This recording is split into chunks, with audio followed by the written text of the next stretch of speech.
संसार परिवार पदार्थ अपने अनुकूल ना होवे, शरीर नूं सुख नहीं मिलता। मन परमात्मा दे अनुकूल ना होवे, आनंद नहीं मिलता।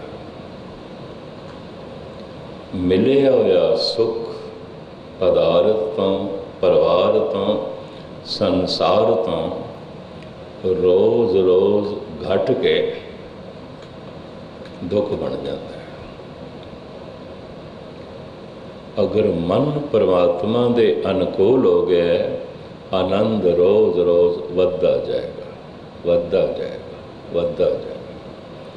और ओदी कोई सीमा ही नहीं है। जब परमात्मा की सीमा नहीं है, उसदे आनंद की भी सीमा नहीं। उन जगत दे च भी कुछ सीखना है, कुछ ज्ञान हासिल करना है, किसी भी कारोबार का, किसी भी वस्तु का, किसी भी हस्ती का, तो ध्यान ते लाजमी चाहिए। ध्यान का ही फल है ज्ञान। ध्यान दे बीज दे चों ही ज्ञान पैदा होता है। किसी वस्तु का ज्ञान, किसी हस्ती का ज्ञान, किसी पदार्थ का ज्ञान या परमात्मा का ज्ञान। ध्यान तो बिना हासिल नहीं होता। इस वास्ते धर्म नूं ध्यान साधना कहते हैं। वस्तु दे, संसार दे, पदार्थ दे, किसी भी चीज़ दे ध्यान जोड़ी है कि जैसे ज्ञान मिल जाता है, ध्यान बिखर जाता है, ध्यान हट जाता है। जैसे भी किसी कारोबार का,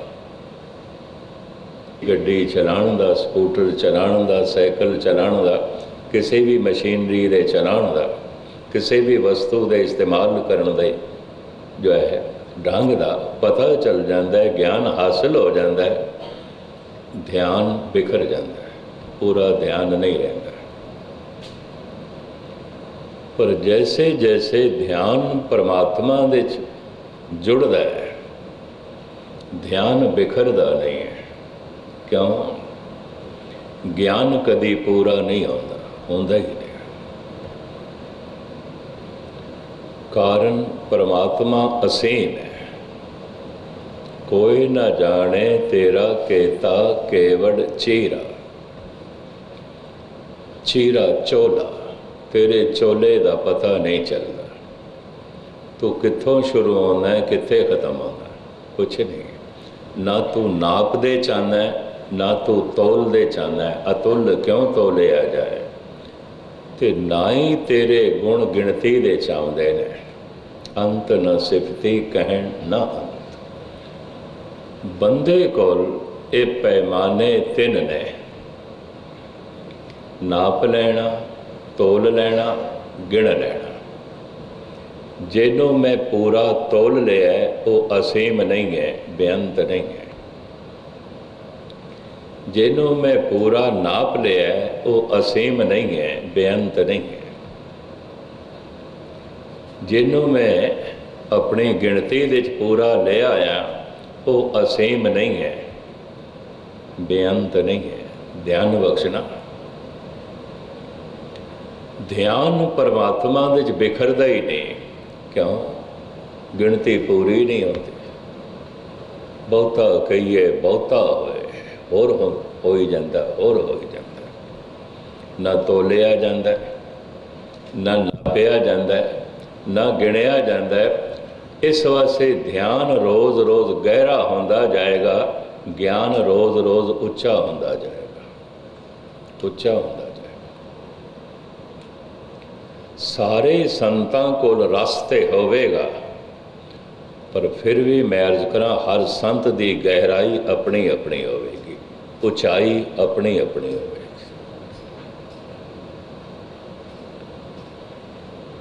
जिसने ध्यान नूं बहुत गहरा कर लिया, बहुत गहरा कर लिया, ओदियां गल्लां गहरियां होणगियां, ओदियां गल्लां उच्चियां होणगियां।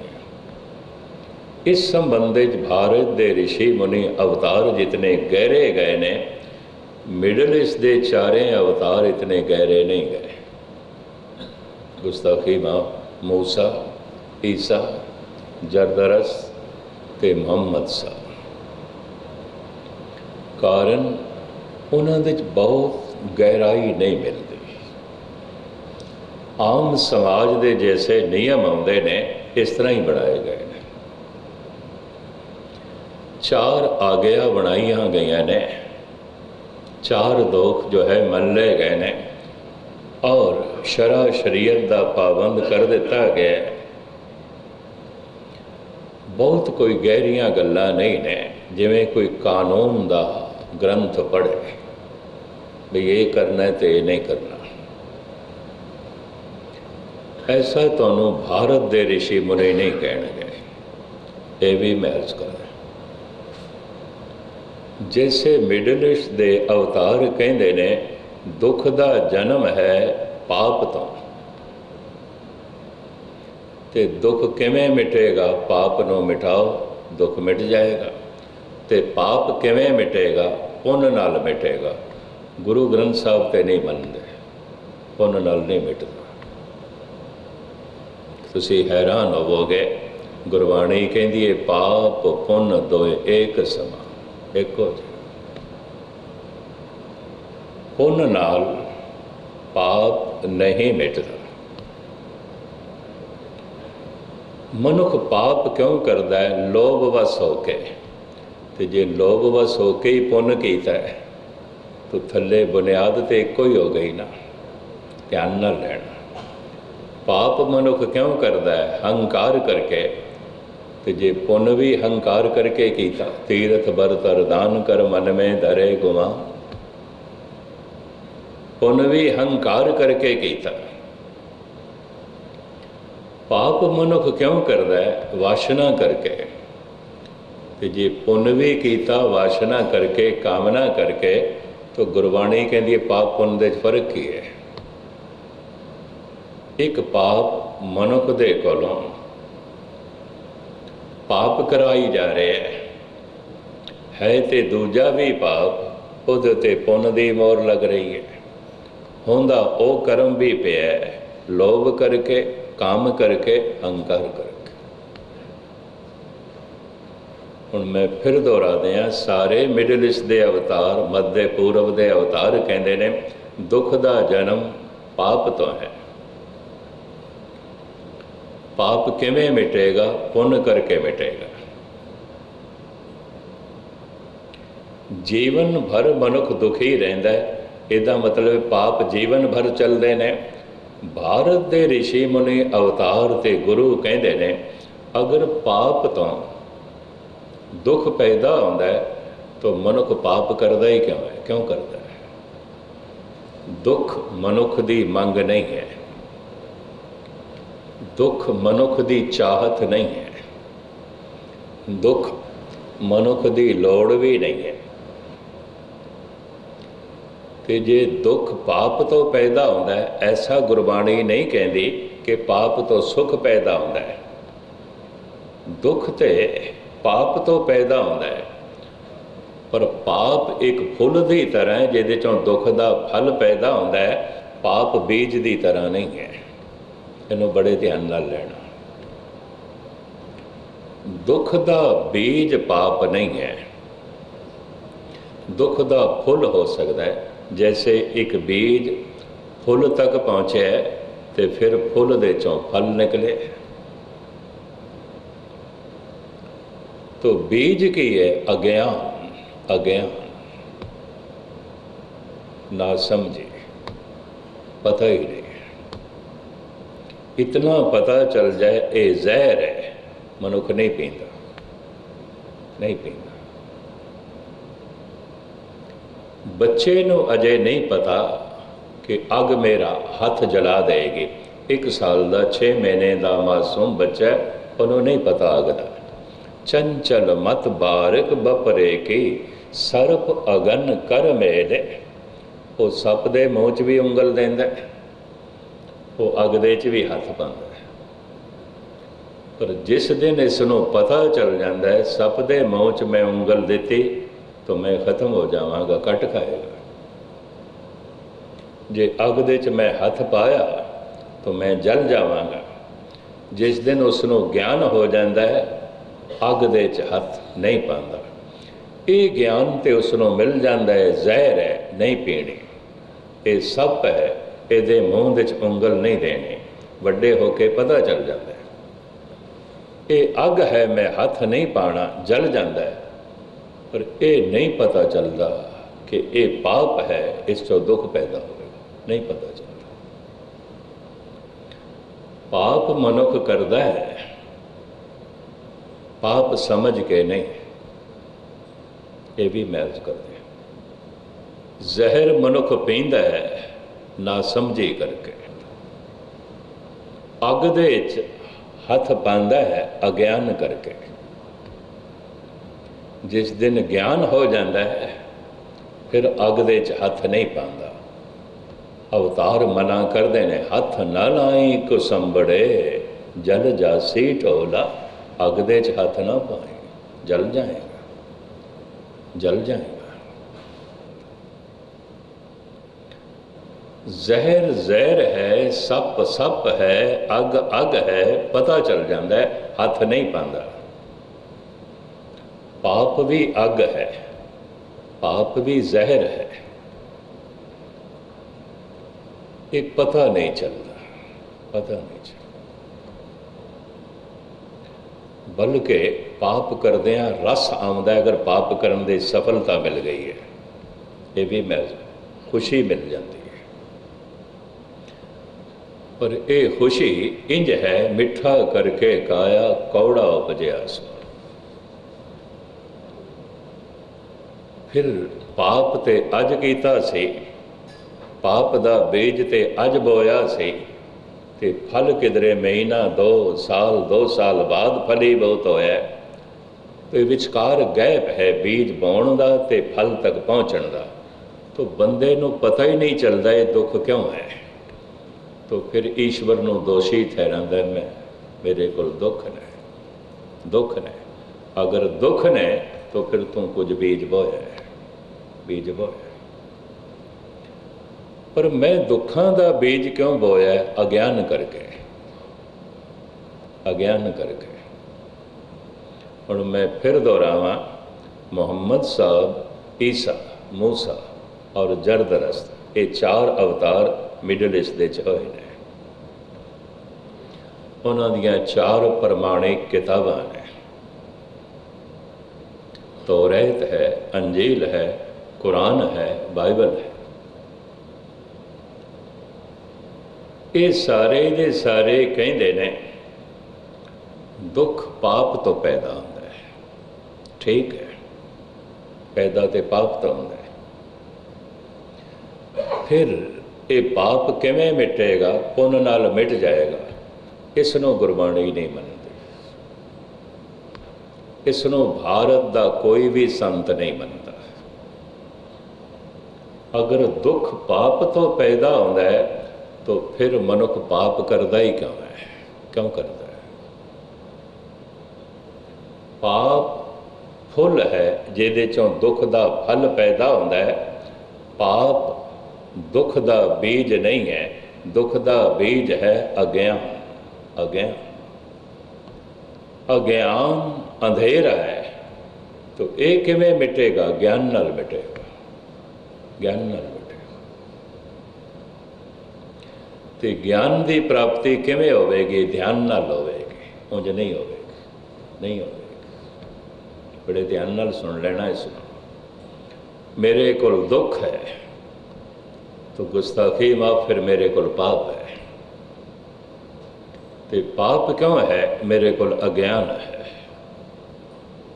तो अज्ञान क्यों है? मेरे को प्रभु दे च ध्यान नहीं है, ध्यान साधना नहीं है, ध्यान साधना नहीं। फिर बोया होया बीज भोगना पैंदा है, खाना पैंदा है। आप बीज आपे ही खाए।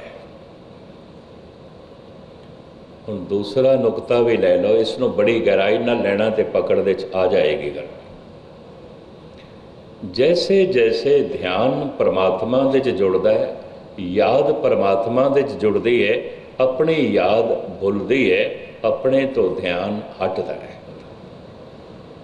इस 2 मिनट पूरी एकाग्रता बख्शनी ताकि मूल गल थोड़ी पकड़ दे च आ जाए, फिर सब कुछ पकड़ दे च आ जाएगा।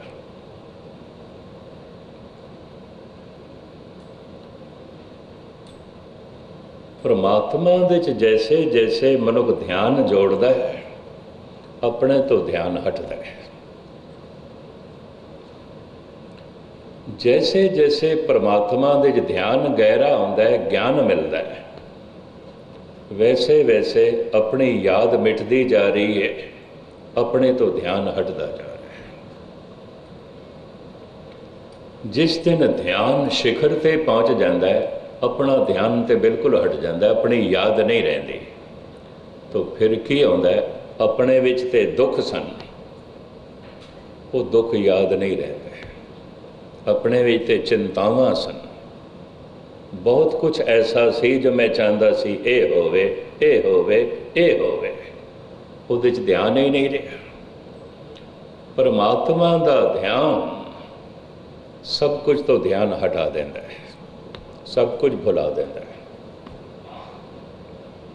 महाराज कहते भी ने सभे गल्लां विसरन, इको विसर ना जाए। पर उस एक दे च शक्ति इतनी है, अगर वो एक याद आ जाए तो सारियां गल्लां आपे ही भुल जांदियां ने। कोई एक दी याद इतना आनंद है, इतना रस है, इतना खेड़ा है, अपनी याद भुल जाती है। तो हुण भावें कोई बंद बंद कटदा पे, अपनी याद ही कोई नहीं। याद दे ते परमात्मा है, बड़े ध्यान नाल सुन लेना। हुण भावें कोई सूली ते चढ़ा रहे, अपने विच ते ध्यान ही नहीं, ध्यान ते परमात्मा च है, उत्ते आनंद बने हुए। आम बंदे शक दे च रह जाते हैं, सूले ते चढ़िया होया कोई आनंद दे च किस तरह है, तत्ती ते तवी ते बैठिया होया कोई रस दे च किस तरह है।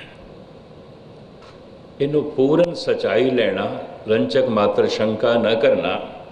कोई तत्ती तवी ते बैठिया होया भी पूर्ण आनंद दे च है, कोई फुल्लां दी सेज दे उत्ते भी तड़पदा होया है,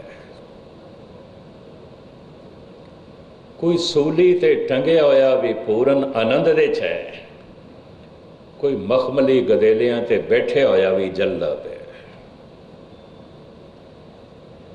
जिसदा ध्यान अपने विच है, अपने विच ते चिंता है, अपने विच ते दुख है, अपने विच ते मौत है, अपने विच ते बीमारियां ने, अपने विच ते रोग ने, अपने विच ते सोग ने,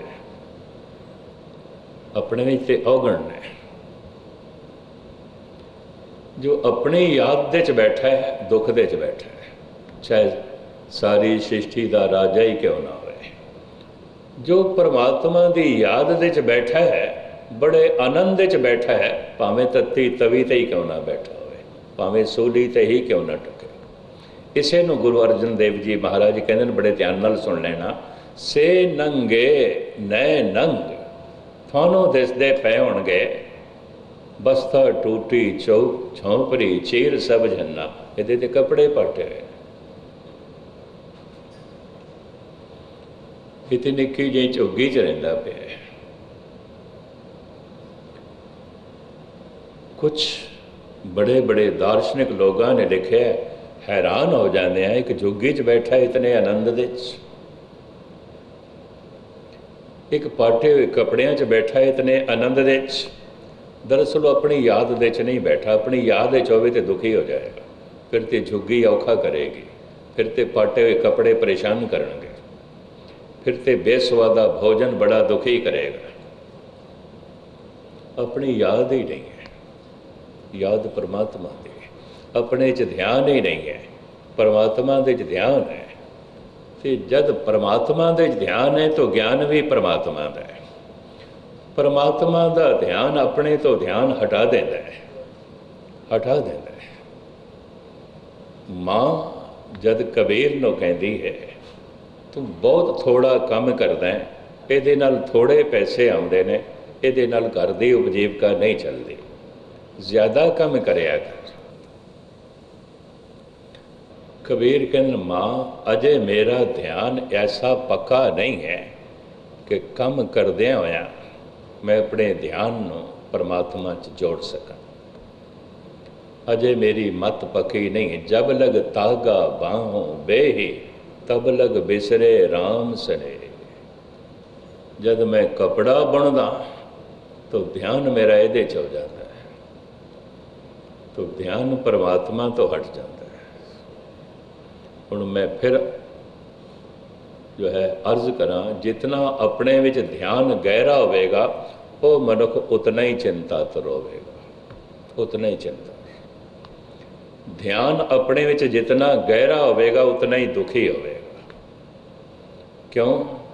सागर लहरां तो बिना होंदा ही नहीं, संसार चिंतावां तो बिना होंदा ही नहीं। सागर लहरां तो बिना होंदा ही नहीं, संसार दुखां तो बिना होंदा ही नहीं, होंदा ही नहीं। सागर लहरां तो बिना होंदा ही नहीं, संसार परेशानियां तो बिना होंदा ही नहीं। अपनी याद दे विच परेशानी परेशानी, अपने विच ध्यान ते दुख ही दुख। जैसे कोई ध्यान शब्द दे जोड़दा है, शब्द की धुन दे यही परमात्मा की आवाज़ दे ध्यान जोड़ना है। जैसे जैसे ध्यान परमात्मा दे जुड़ेगा वैसे वैसे ध्यान अपने तो हटेगा। मैं देखदा संसार दे भ्रमण करदे कईयां नूं ये गल बड़ी गहरी पकड़ दे च आ जाती है, तो मैनूं कहंदे ने ज्ञानी जी हुण सानूं समझ आ गई कि सूली ते चढ़िया कोई हसदा किवें पिया, तत्ती तवी ते बैठिया कोई मुस्कुरांदा किवें पिया, बंद बंद कटे जा रहे हैं कोई हसदा किवें पिया, दीवारां दे चिणिया जा रहा है कोई मुस्कुरा किस तरह रहा है। ये सानू हुण पता चले। ये नुकता मैं थोड़े सामने फिर दोहरावां। जितना ध्यान अपने विच होवेगा उतना ही दुख होवेगा। अपने च ध्यान जितना गहरा होंदा जाएगा उतनी चिंता, उतनी परेशानी, उतना क्लेश, उतना संताप। जैसे ध्यान परमात्मा दे च होवेगा अपने तो ध्यान हट जाता है। परमात्मा आनंद स्वरूप है, फिर आनंद ते बन जाता है, दुख नहीं। क्यों? अपने विच ध्यान ही कोई नहीं, ध्यान परमात्मा च है।